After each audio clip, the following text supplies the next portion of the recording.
আজকে প্রধানমন্ত্রী আবার প্রমাণ করলেন যে তিনি সত্যি সত্যি জনপ্রিয় নেতা। শুধুমাত্র বিদেশেই নয়, দেশের প্রত্যেকটা লোক, প্রত্যেকটা নেতা নরেন্দ্র মোদীকে প্রচন্ড ভালোবাসেন।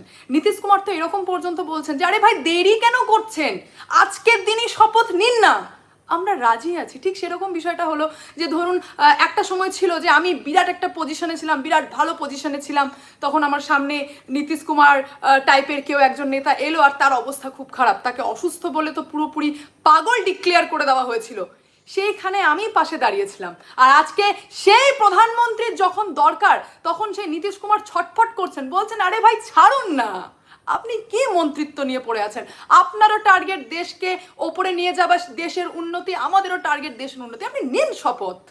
কেন আমাদের কথা অনুযায়ী এরকম ভাবে আপনারা ভাবছেন যে মন্ত্রিত্ব মন্ত্রিত্ব? শুধু এখানেই নয়,